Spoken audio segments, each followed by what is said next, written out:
Bismillahirrahmanirrahim. Hamdan wa syukran lillah. Assalamualaikum warahmatullahi wabarakatuh. Ikhwah, akhwat fillah yang dirahmati Allah. InsyaAllah pada malam ini saya ingin berkongsi satu tajuk. Mungkin sebagai penceritaan semula tentang kisah yang pernah saya tulis. Dan untuk malam ini saya akan mengambil tajuk yang ketiga. Tajuk yang ketiga ni berkenaan dengan pengalaman saya mukyah, menemani sahabat saya mukyah di Kuching. Sahabat saya Ustaz Ehsan.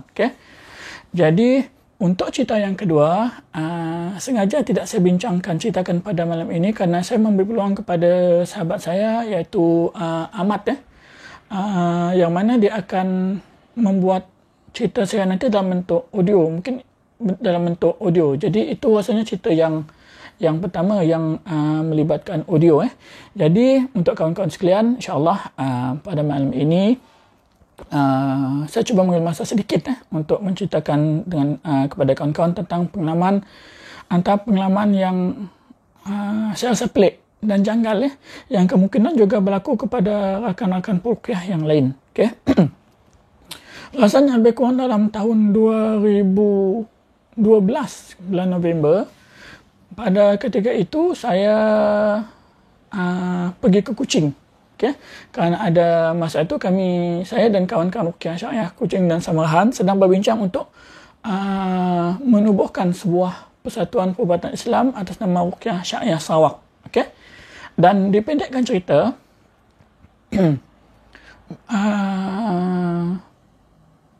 pada petang tu, selepas kami mengadakan mesyuarat pagi hingga tengah hari, dan petang itu Ustaz Ehsan dia ada menghubungi saya, dan dia mengajak saya untuk menemani beliau untuk merawat pesakit yang dikatakan terkena sihir di sebuah perkampungan di Kuching, di Petrajaya.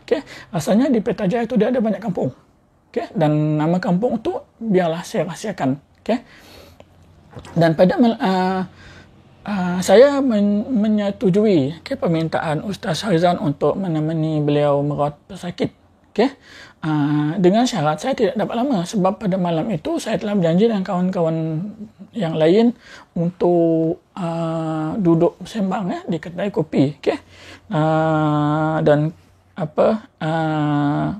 Dan malam itu juga saya telah kebetulan berjanji dengan sahabat saya Ustaz Kia, kalau kawan-kawan kenal, bekas gitaris kumpulan Vagrant, Kia.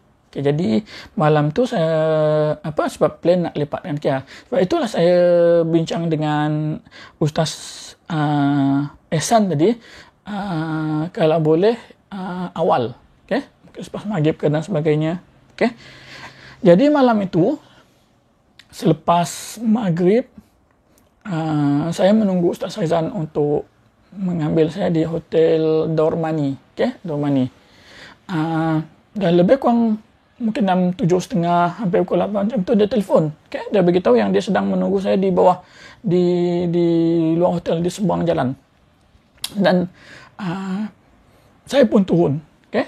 Dan sepanjang dalam perjalanan tu kami berceritalah tentang macam-macam, tentang ruqyah, tentang gangguan dan sebagainya. Dan perjalanan kami ke kampung tersebut mungkin mengambil masa 20 lebih minit kot, ke kawasan berkenaan. Dan kampung tersebut dia agak crowded, agak penuh. Jalan pun agak kecil. Jadi semasa kami sampai di kampung tersebut, Ustaz Ehsan tadi dia parking kereta dekat masjid, kerana di situ kawasannya agak lapang, dan kawasan agak lapang lah berbanding dengan kawasan-kawasan lain. Kawasan-kawasan jalan di tepi jalan kawasan kampung tersebut, kereta hampir penuh. Banyak kereta di kawasan tersebut. Jadi selepas itu, selepas kami letak kereta dekat masjid tu, kami terpaksa berjalan lagi sekitar 50 meter melalui jalan raya, jalan kecil tu. Dan sepanjang perjalanan tu kami lihat ramai ada itulah penduduk kampung yang keluar, ada yang duduk lepak, ada yang beli bang di kedai, dan kelihatan juga beberapa anak kecil masih lagi bermain di tepi jalan dengan kawan-kawan dia orang. Dan daripada simpang tu tadi, daripada masjid tu lebih kurang 50 meter kami berjalan kaki, dan kami terpaksa pula meredah semak belukar kecil untuk masuk lagi ke dalam ke tempat kawasan rumah tersebut. Dan sesampainya di kawasan rumah tersebut, kami Ustaz Ehsan tadi dia memberi salam, kemudian dijawab oleh anak kepada pesakit. Pesakit tu nama dia Makcik Nun, dan nama Makcik Nun ni adalah nama samaran saja. Kami disambut oleh anak Makcik Nun. Dia seorang gadis kecil yang menjaga kepribadian, bertudung labuh, dan dia masa tu dia belajar di sekolah kebangsaan MIS, Majlis Agama Islam Kuching di Khadir Hassan. Kawan saya ada bertukar di situ, Ustaz Cikgu Salahuddin. Dan juga di situ ada juga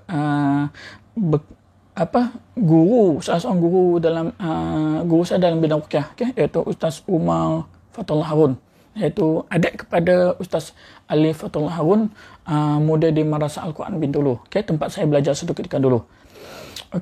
Pendek cerita, sesampainya di rumah tu, kami duduk, masa kami masuk rumah tu, saya mengambil tempat duduk di satu di sebelah kursi ini. Di belakang dia ada tingkap, tingkap rumah kampung biasa, kita faham macam mana bentuk keadaan dia. Saya duduk di situ, dan tak berapa lama lepas tu Makcik Nun ni dia keluar daripada dapur, lengkap dengan telekung, dan sudah macam dah bersedia untuk dirawat oleh Ustaz Ehsan tadi. Kemudian dipendekkan cerita, semasa Ustaz Ehsan dia merawat makcik tadi, Makcik Nun, saya tengok handphone, melayan perasaan dan sebagainya. Sampailah satu keadaan saya mengantuk, mungkin penat dan sebagainya. Dan saya duduk bersandar kat dinding. Tengah tiba-tiba saya nak tidur tu, tiba-tiba terdengar bunyi ketukan, tok tok tok. Saya tengok ke belakang, tengok ke depan, apa pula, mana pula datang bunyi ni? Kemudian tok tok tok. Saya tengok di belakang kot, mungkin di tingkap. Asal sebab saya masa tu saya rasakan memang ketukan tu memang di tingkap.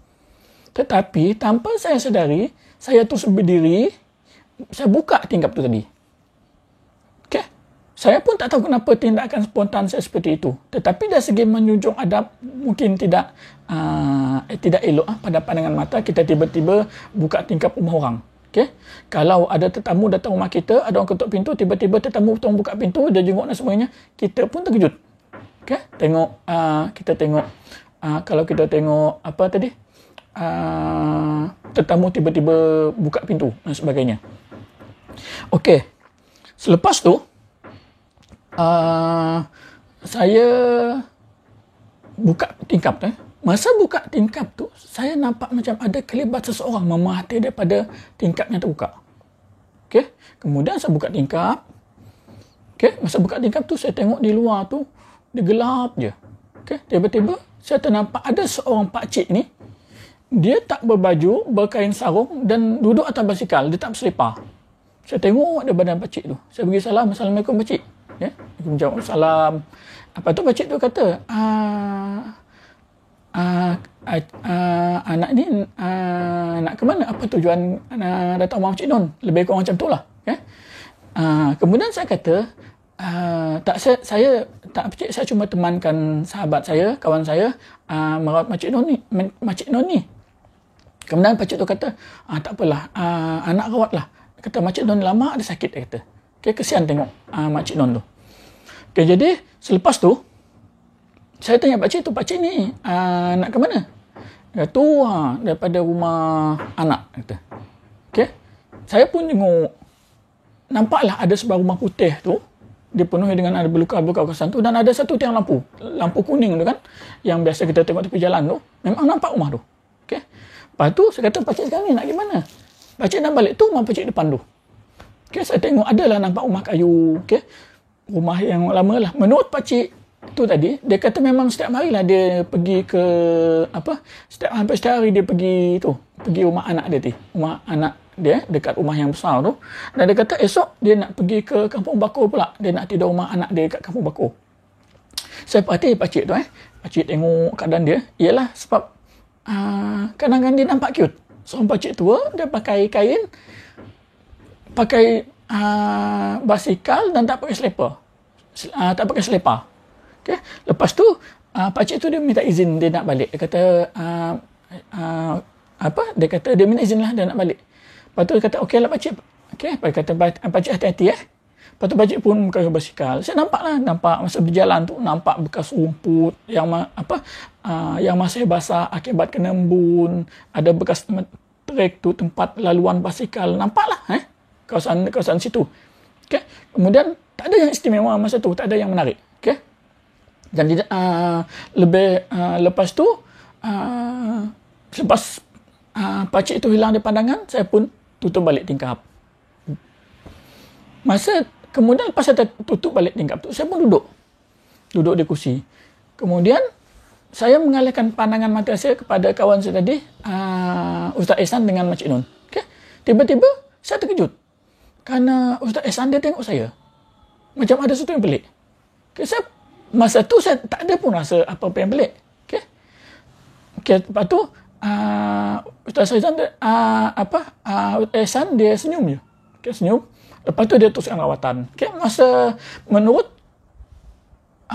Ustaz Ehsan tadi, itu kali kedua dia merawat Makcik Non. Kali pertama, 2 malam sebelum tu, masa dirawat tu Makcik Non tu dia muntah dan sebagainya. Cuba malam masa saya ada kat situ, tak adalah macam Makcik Non ni muntah ke apa, tak ada. Malam yang kami hadir tu, mungkin Ustaz Ehsan sekadar nak pastikan tak ada lagi gangguan dalam badan. Okay, selesai. Lepas Ustaz Ehsan dia habis merawat Makcik Non tu, dia bagi tazkirah, nasihat, tausiah dan sebagainya. Lepas tu Ustaz Ehsan pun duduk di sebelah saya. Lepas tu dia kata, Malik, tadi kamu cerita dengan siapa? Saya kata adalah cerita dengan pakcik tua tu, yang dia kata dia tinggal di rumah anak dia kat belakang ni. Lepas tu dia nak balik rumah dia depan tu. Tu Ehsan kemudian Ustaz Ehsan dia senyum. Dia kata, tak apa Malik, esok aku tunjukkan sesuatu. Saya pun okey lah, sebab tak faham tak tahu apa yang berlaku. Ya je lah. Okay. Kemudian dipendekkan cerita, keesokan hari tu kami datang lagi rumah Makcik Non. Masa tu tujuan Ustaz Ehsan datang ke sana, dia nak bagi mungkin ada nak ajar Makcik Non ni zikir, ataupun beberapa ayat Al-Quran sebagai pelindung diri. Okey, selepas semua tu selesai, Ustaz Ehsan pun dia kembali, dia duduk dengan saya kat kursi tu. Dia kata, jom Malik, saya nak tunjuk sesuatu. Okay. Dia pun Ustaz Ehsan pun dia pergi dekat tingkap tadi, dia buka, dia panggil saya sekali lagi. Okay. Saya pun datang. Okay. Lepas tu Ustaz Ehsan kata, Malik, kau nampak tak?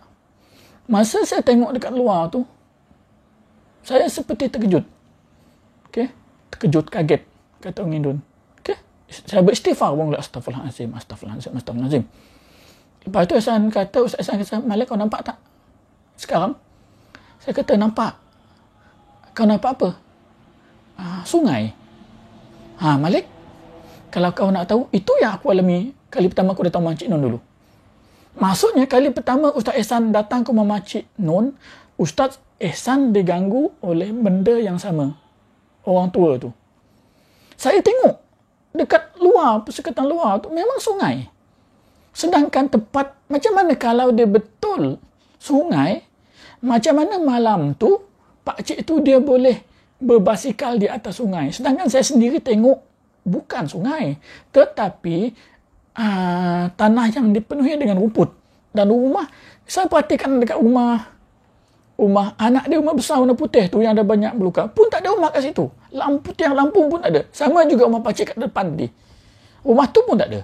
Yang ada sungai Sarawak. lama juga saya terfikir. Okay? Istighfar. Lepas tu, tiba-tiba Ustaz Ihsan tu dia elastik hidung saya. Pam. Sakit kan? Dalam keadaan kita tengah memikirkan sesuatu ataupun terkejut, tiba-tiba ada kawan dia elastik hidung kita. Masa tu merah hidung saya tahu. Okay, merah. Macam cerita cerita Drunken Master, cerita Jackie Chan tu tahun 78. Lebih kurang macam tu lah. Okay.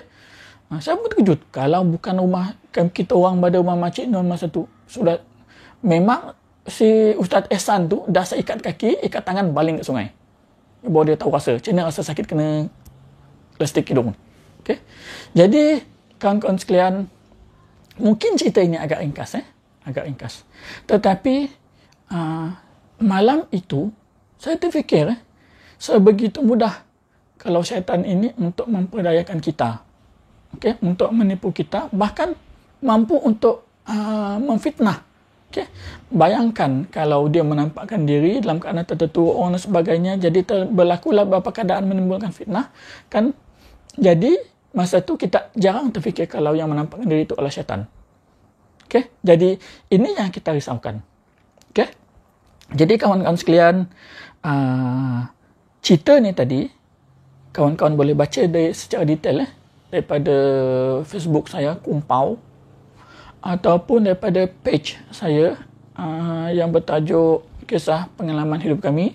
Dan juga cerita ini saya tulis, saya buat dalam bentuk teks video dalam YouTube saya. Okay. Jangan lupa subscribe. Jadi kawan-kawan sekalian, okay, mungkin itu saja cerita ringkas daripada saya, okay, pengalaman saya sebagai perawat. InsyaAllah mungkin ada masa nanti saya akan cerita pula yang kisah yang seterusnya. Mungkin saya akan ambil 2-3 cerita saja kot. Sebab cerita lain mungkin saya tak akan ceritakan balik sebab terlalu panjang.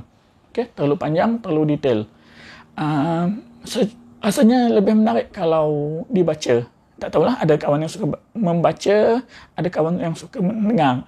Okay? Jadi rasanya itu saja daripada saya kepada kawan-kawan semua.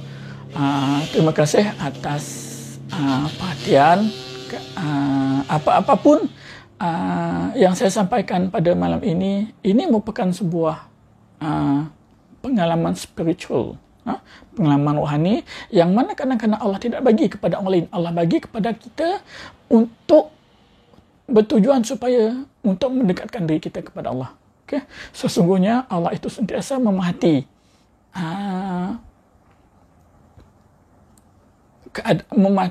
apa saja yang berlaku. Okey, jadi itu saja daripada saya. Kalau ada tersilap kata, tersilap bahasa, okey, dengan rasa rendah diri, saya minta maaf kepada kawan-kawan semua. Wabillahi taufik wal hidayah. Assalamualaikum warahmatullahi wabarakatuh.